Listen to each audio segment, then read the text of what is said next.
Hello student, आज हम 4 stroke diesel engine का टॉपिक लेके आए हैं आपके लिए। इसमें हम देखते हैं स्टूडेंट कि जो 4 स्ट्रोक डीजल इंजन होता है वो रुडोल्फ डीजल जर्मन के इंजीनियर है।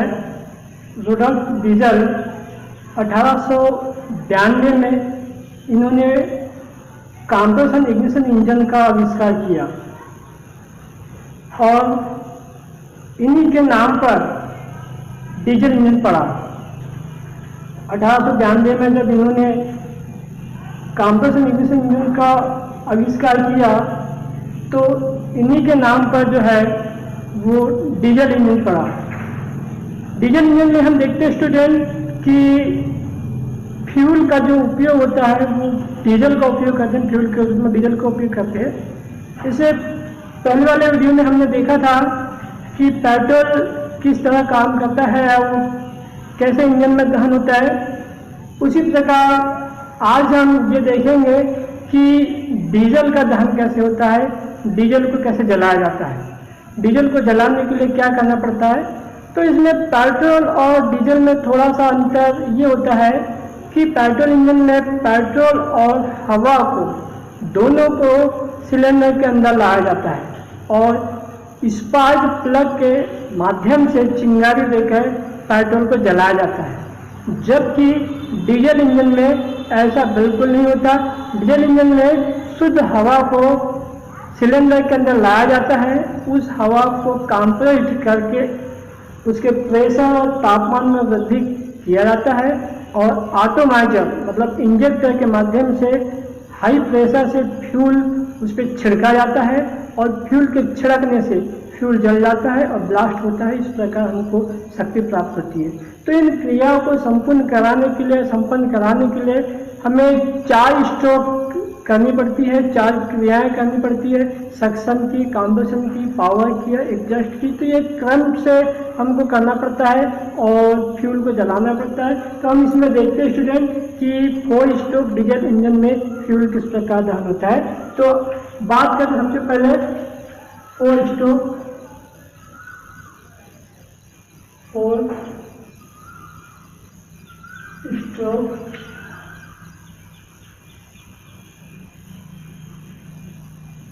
Diesel engine. 4 stroke diesel engine तो यहाँ पर नाम से ही प्रतीत होता है कि जो 4 स्ट्रोक होता है। स्ट्रोक सबसे पहले तो हमें जान लें कि स्ट्रोक होता क्या है। तो स्ट्रोक हमें देखते हैं जो पिस्टन होता है, पिस्टन जो ऊपरी गति करता है और इससे अधिक ऊपर नहीं जा सकता, उस पॉइंट को हम बोलते हैं टी डी सी और निचले पॉइंट जो पिस्टन जहाँ आते हैं इससे नीचे और नहीं जा सकता उसको बोलते हैं बी डी सी। मतलब ये टीडीसी और बीडीसी के बीच की दूरी है वो स्ट्रोक कहलाता है। तो ये 4 स्ट्रोक में ये 4 क्रियाएं संपन्न होती है। अगर हम बात करते हैं स्टूडेंट फ्लाईव्हील की, तो फ्लाईव्हील जो होता है ये आधा चक्कर घूमता है। मतलब एक स्ट्रोक पूरा करने के लिए फ्लाईव्हील जो है वो आधा चक्कर घूमता है। उसी प्रकार जो क्रैंकशाफ्ट होती है वो भी आधा चक्कर घूमती है। इसके बारे में हम आपको बताएंगे। तो ये हम यहाँ देखते हैं कि 4 क्रिया, तो वो 4 क्रिया जो है वो कौन सी है इसमें हम देखते हैं। पहली क्रिया जो है वो पहली क्रिया है स्टूडेंट सक्शन की, सक्शन स्ट्रोक। पहला स्ट्रोक इसका सक्शन है जो स्टन के एक स्ट्रोक में होता है और दूसरा स्ट्रोक है स्टूडेंट कंप्रेशन स्ट्रोक और नंबर 3 पे जो है वो है पावर स्ट्रोक और नंबर 4 जो है वो है एग्जॉस्ट स्ट्रोक। तो ये 4 क्रिया यहाँ पे हमने आप क्रम से लिखवा दी है, सक्शन, कंप्रेशन, पावर, एग्जॉस्ट। इसमें हम देखते हैं स्टूडेंट कि पेट्रोल इंजन में और इस इंजन में क्या अंतर है। तो पेट्रोल इंजन में सबसे बड़ा अंतर हमने यह बताया था आपको कि उसमें फ्यूल के दहन के लिए स्पार्क प्लग लगाया हुआ होता है, क्योंकि स्पार्क प्लग के माध्यम से फ्यूल को चिंगारी देकर चलाते हैं। जबकि अगर हम यहाँ डीजल इंजन की बात करें स्टूडेंट, तो यहाँ पर इंजेक्टर लगाया गया है। इंजेक्टर, ये इसे हम ऑटोमाइजर कहते हैं। ये इंजेक्टर जो होता है ये डीजल इंजन में बहुत महत्वपूर्ण पार्ट है, क्योंकि ये स्टूडेंट फ्यूल को हाई प्रेशर से छोटे छोटे कणों में तोड़कर सिलेंडर के अंदर भेजता है। उसी प्रकार स्टूडेंट बात करते हैं इसके अन्य और पार्ट्स की, तो ये है इनलेट वाल्व और दूसरा है एग्जॉस्ट वाल्व।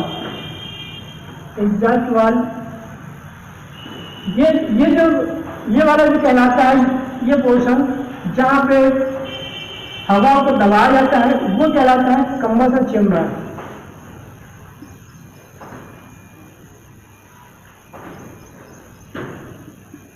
कंबसन चेम्बर, ठीक है। ये जहां पिस्टन चलता है स्टूडेंट उसको बोलते हैं सिलेंडर।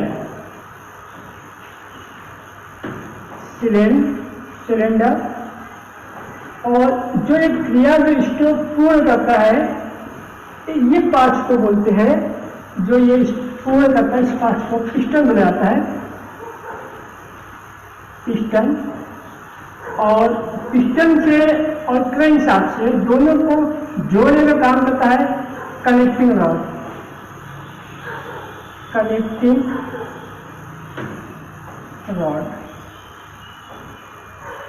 पिस्टन की जो पावर होता है, पिस्टन का जो ताकत होती है, जो बल होता है, जो यहाँ उत्पन्न होता है, वो ताकत क्रैंकशाफ्ट पर आती है। तो ये वाला जो पोर्शन है, इस भाग को बोलेंगे क्रैंक शाफ्ट, और ये है आपका फाइलिंग।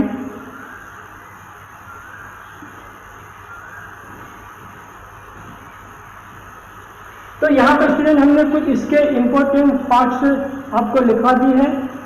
इसमें दो वाल्व होंगे, इनलेट वाल्व, एग्जॉस्ट वाल्व। जहाँ पर फ्यूल का दहन होता है वो कंबसन चेम्बर कहलाता है। इस स्टोव को जो पूरा करता है वो है भाग पिस्टन, और पिस्टन से और क्रैंकशाफ्ट से जो जोड़ने वाला भाग कहलाता है कनेक्टिंग रॉड। और फाइल जहाँ पे पावर स्टोर होती है ये फाइल कहलाता है। और जो पिस्टन की रेशर रोटेटिंग मोशन को रोटिंग मोशन में चेंज करता है, और इंजन में सबसे तेज चलने वाला जो भाग होता है वो होता है क्रैंकशाफ्ट। तो हम इससे पहले हम देखेंगे ये चित्र के माध्यम से। इस चित्र में आपको बताया गया स्टूडेंट कि सक्शन स्टोव जो है वो किस प्रकार संपन्न होता है। तो इसमें देखते स्टूडेंट कि सबसे पहला स्टोव जो है उसका सक्शन है। नंबर 1 में पहला स्टोव सक्शन है। तो सक्शन स्टोव में होता यह है कि जो इसका इनलेट वाल्व होता है, ये इनलेट वाल्व होता है, ये इनलेट वाल्व खुल जाता है। इनलेट वाल्व जो है वो पहले स्टोव के दौरान खुल जाता है। अब ये खुलने से होता है स्टूडेंट कि जो एयर क्लीनर लगा हुआ होता है हवा को शुद्ध करने के लिए, यहाँ पे एयर क्लीनर लगा हुआ होता है ताकि सिलेंडर के अंदर जो हवा जाए वो बिल्कुल शुद्ध जाए। ये एयर क्लीनर के माध्यम से यहाँ पे शुद्ध हवा जो है ये सिलेंडर के अंदर खींची जाती है, क्योंकि पिस्टन जो होता है स्टूडेंट वो टीडीसी से बीडीसी की ओर गति करता है, मतलब टीडीसी से बीडीसी की ओर आता है। तो यहाँ आने से वैक्यूम कर्व होता है, निर्वात बनता है यहाँ पे। तो निर्वात बनने से स्टूडेंट हम ये देखते हैं कि पिस्टन जो है नीचे आ रहा है। तो यहाँ से देखेंगे इसका मूवमेंट ये नीचे की ओर है, बीडीसी की ओर है, पिस्टन नीचे आ रहा है। तो स्वाभाविक नीचे आएगा तो यहाँ पे वैक्यूम बनेगा। तो इस वैक्यूम से होता है स्टूडेंट कि एयर क्लीनर से शुद्ध हवा छनते हुए सिलेंडर के अंदर आ जाती है। मतलब पहले स्टेप में यह होता है कि इनलेट वाल्व खुल जाता है और सिलेंडर के अंदर शुद्ध हवा आती है। कई बार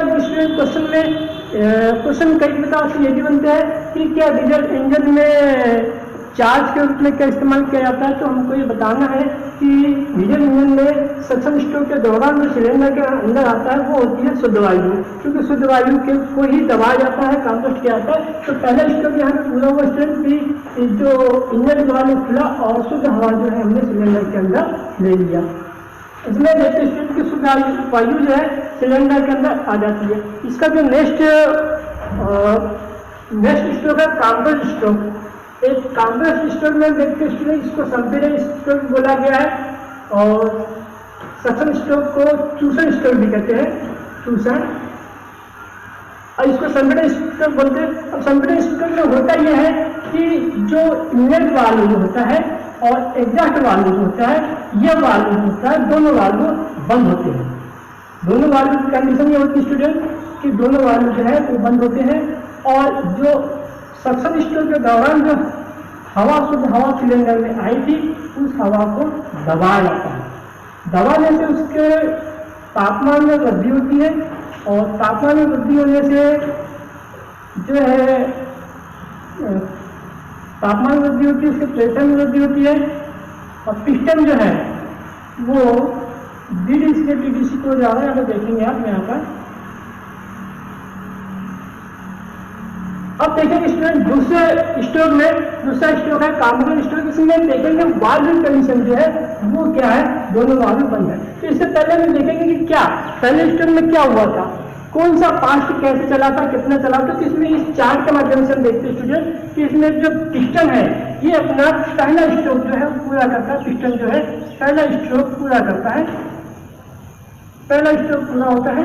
उसके बाद में क्रैंक शाफ्ट की स्थिति देखेंगे स्टूडेंट, तो क्रैंक शाफ्ट जो है वो 180 अंश चलता है, यानी कि हम कह सकते हैं आधा चक्कर जो है वो घूम चुका होता है। अगर बात स्टूडेंट करते हैं फ्लाईव्हील की, तो फ्लाईव्हील पे 180 अंश घूमता है, वो भी आधा चक्कर जो है वो घूम चुका होता है। यहाँ पे अगर इनलेट वाल्व की बात करें हम, यहाँ पे इनलेट वाल्व की बात करें, इनलेट वाल्व ओपन होता है, और एग्जॉस्ट वाल्व जो है, एग्जॉस्ट वाल्व जो होता है वो क्लोज होता है, बंद होता है। क्रैंक शाफ्ट की पोजीशन जो होती है वो इनलेट वाल्व को खोलती है, और 90 अंश जो है इसमें 90 अंश को चलती है। तो यहाँ पे क्रैंक शाफ्ट की स्थिति क्लियर होगी। तो अगला जो स्ट्रोक है वो स्ट्रोक है आपका कंप्रेस स्ट्रोक। तो कंप्रेस स्ट्रोक में हमने देखा है कि सक्शन स्ट्रोक में जो फ्यूल यहाँ आया था, सॉरी सक्शन स्ट्रोक में जो एयर या शुद्ध हवा जो आई थी सिलेंडर के अंदर, ये शुद्ध हवा देखेंगे अब इस प्रकार से शुद्ध हवा सिलेंडर में आई थी। तो इस शुद्ध हवा को एक छोटे क्षेत्र में दबाने के लिए पिस्टन जो होता है वो बीडीसी से टीडीसी की ओर गति करता है, मतलब ऊपर की ओर गति करता है। पिस्टन जो है ऊपर जाएगा, तो स्वाभाविक जब ऊपर जाएगा, और ये दोनों वाल्व बंद है, इनलेट वाल्व भी बंद है और एग्जॉस्ट वाल्व भी बंद है। तो मैं देखते हैं स्टूडेंट यहाँ पर कि ये जो हवा है, शुद्ध हवा जो सिलेंडर के अंदर आई थी, वो एक छोटे क्षेत्र में, छोटे से क्षेत्र में दब जाती है। यहाँ देखेंगे कि छोटे क्षेत्र में दब जाती है। तो इस छोटे क्षेत्र में दबने से होता है स्टूडेंट कि इसके टेम्परेचर में, इसके प्रेशर में वृद्धि होती है। मतलब अगर हम बात करें इसके दाब प्रेशर की या दाब की बात करें तो 400 से 550 PSI करीब हो जाता है, और अगर तापमान की बात करें तो तापमान भी इसका बहुत अधिक हो जाता है। तो यहाँ देखते हैं कि ये पिस्टन जो है ये ऊपर गया, यानी बीडीसी से टीडीसी गया, और जो शुद्ध हवा आई थी उस हवा को यहाँ पे दबाया गया। दबने से यहाँ पे प्रेशर में और टेम्परेचर में वृद्धि होती, दोनों वाल्व कंडीशन में बंद होता है। इसमें चार के माध्यम से देखते हैं स्टूडेंट कि जो कार्बन स्ट्रोक होता है, इसमें पिस्टन जो है अपना दूसरा स्ट्रोक पूरा करता है, यानी दूसरा स्ट्रोक जो है ये पिस्टन ने पूरा किया स्टूडेंट। और जो क्रैंक शाफ्ट है वो अपने 180 अंश मतलब 80 अंश चल चुकी थी, जबकि अगर फुल दोनों स्ट्रोक की बात करें स्टूडेंट तो वो 360 अंश जो है वो चल चुकी, मतलब ये एक चक्कर आपका क्रैंक शाफ्ट का हो गया। इसी में बात करते स्टूडेंट की क्या फ्लाईव्हील भी 180 अंश जो है वो चल चुका होता है। अगर कोई बात करें अपन तो इसमें स्टूडेंट 360 अंश जो चल चुका है। अगर इसका रोटेशन की बात करें तो इसमें राउंड, तो एक राउंड इसका पूरा हो गया। और वाल्व कंडीशन में हम देखते हैं स्टूडेंट कि कार्बन स्ट्रोक में इनलेट वाल्व भी क्लोज होता है, और एग्जॉस्ट वाल्व भी जो है वो क्लोज ही होता है, यानी दोनों वाल्व जो है इस कंडीशन में बंद होते हैं। जो क्रैंक शाफ्ट की बात है तो क्रैंक शाफ्ट जो है वो 90 अंश चल चुकी है, यानी आधा चक्कर क्रैंक शाफ्ट का हो गया। हमें मालूम है कि चारों क्रिया संपन्न कराने के लिए क्रैंक शाफ्ट जो है वो एक चक्कर घूमता है, क्रैंक शाफ्ट जो है वो 2 चक्कर घूमता है। तो इस प्रकार हमने देखा स्टूडेंट कि यहाँ पर फ्यूल को दबाया गया, कंप्रेस किया गया, और कंप्रेस करने के बाद इसका जो अगला स्ट्रोक है वो स्ट्रोक आता है आपका पावर स्ट्रोक। पावर स्ट्रोक में हम देखते हैं स्टूडेंट कि पिस्टन जो होता है, पिस्टन ठीक टीडीसी का होता है। यहाँ पे हम देखेंगे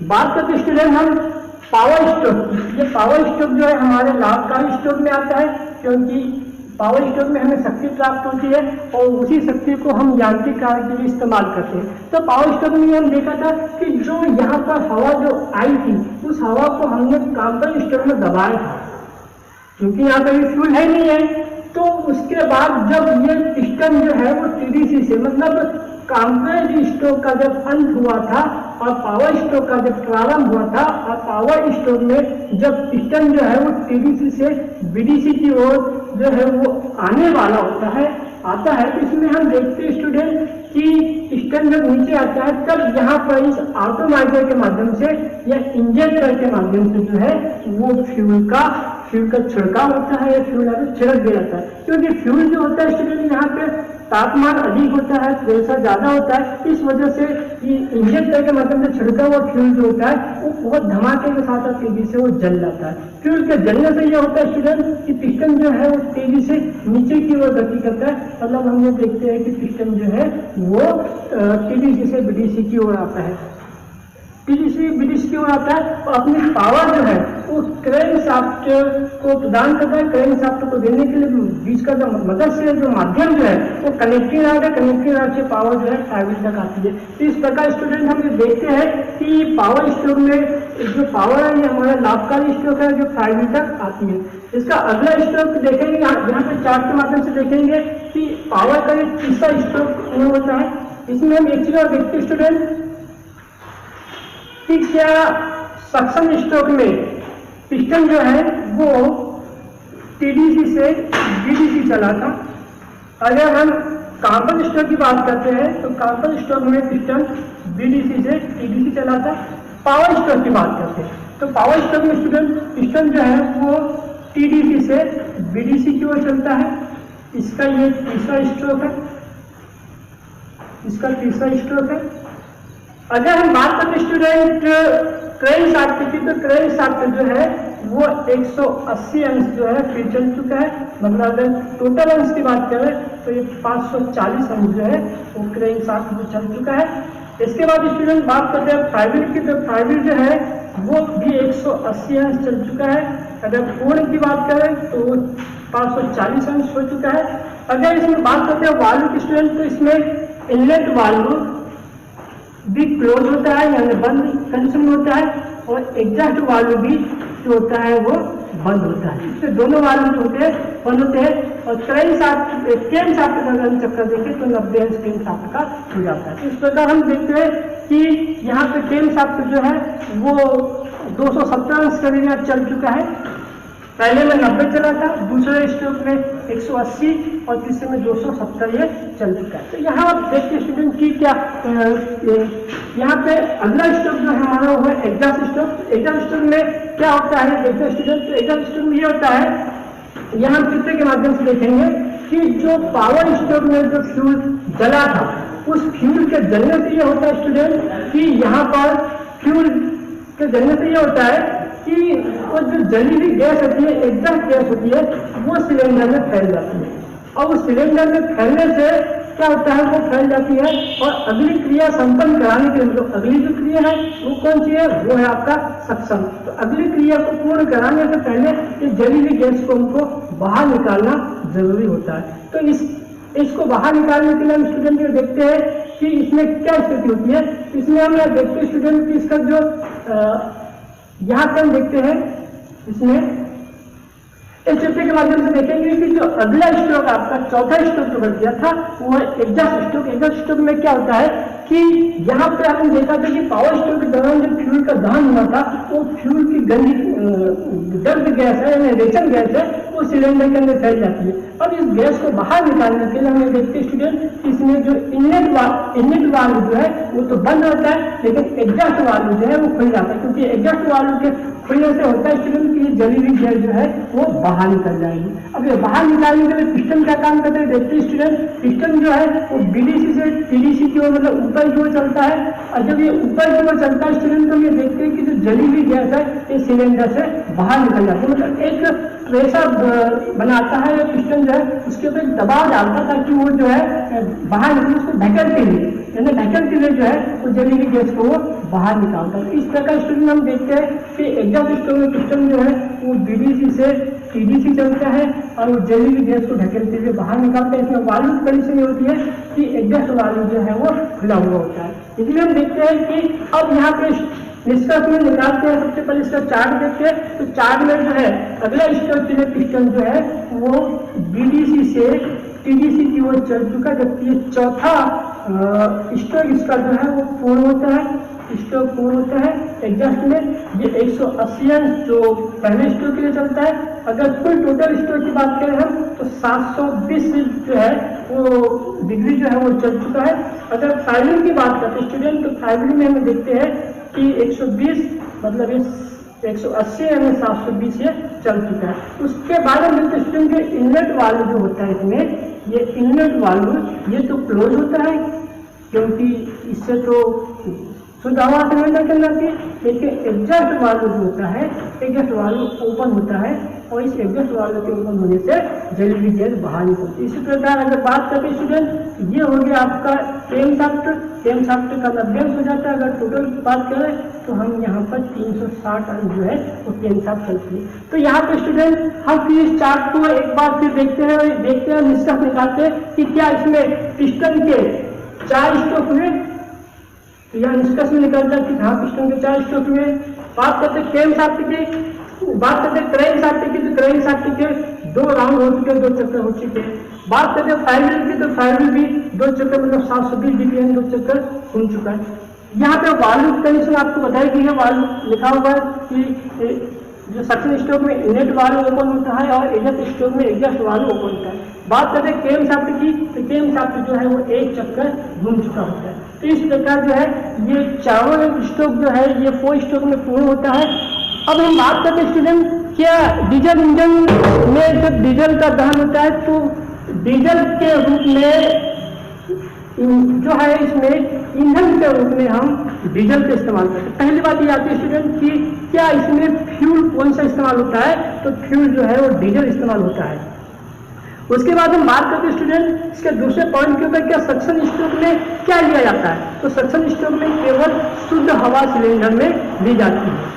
उसके बाद नेक्स्ट पॉइंट की बात करते हैं स्टूडेंट, क्या कंप्रेशन स्ट्रोक इसका क्या होता है, या कंप्रेस रेशो क्या होता है, तो कंप्रेशन रेशो जो होता है इसका उच्च होता है, लगभग 24:1 होता है। हम बात करते हैं स्टूडेंट नेक्स्ट पॉइंट की, क्या कंप्रेशन दाब इसका ज्यादा होता है, कंप्रेशन दाब लगभग 400 से 550 PSI होता है। कंप्रेशन जो ताप होता है वो भी इसमें अधिक होता है। यह स्थिर दाब चक्र यानी डीजल चक्र के अधीन संचालित होता है। ये स्थिर दाब पर दहन होता है, फ्यूल का दहन होता है वो स्थिर दाब पर होता है। और ये जो इंजन है ये कार्बन डाइऑक्साइड गैस जो है वो उत्सर्जित करता निकालता है। मतलब अगर हम बात करते हैं पेट्रोल इंजन की, तो पेट्रोल इंजन में हम ये देखते स्टूडेंट की ईंधन के रूप में पेट्रोल का इस्तेमाल होता है। और अगर हम बात करते हैं सक्शन स्ट्रोक में पेट्रोल इंजन में क्या होता है, तो सक्शन स्ट्रोक में पेट्रोल इंजन में पेट्रोल और एयर दोनों को सिलेंडर के अंदर लाया जाता है। कंप्रेशन रेशो की बात करते हैं इसमें बहुत कम होता है, लगभग 10:1 होता है। अगर हम बात करते हैं स्टूडेंट कंप्रेशन दाब की, तो यहाँ पर कंप्रेशन दाब जो होता है वो 90 से 150 करीब यानी 150 PSI करीब होता है। इसमें कंप्रेशन ताप जो होता है वो कम होता है और ये स्थिर वैल्यूम पर काम करता है। और इसमें कार्बन मोनोऑक्साइड गैस जो है और उत्सर्जित। तो हमने इसमें डीजल और पेट्रोल में थोड़ा सा अंतर भी देख लिया है और इसमें कई क्वेश्चन एग्जाम में आते हैं और पूछे जाते हैं। आपको ये जो चारों स्ट्रोक है आपको समझाया गया, और मैं चाहूँगा कि आपको समझ में आ गया होगा। देखिए अगला वीडियो आप नेक्स्ट बार हम आपको देंगे। आप हमारे चैनल से जुड़े रहेंगे, आप हमारे वीडियो देखते रहेंगे। Thank you.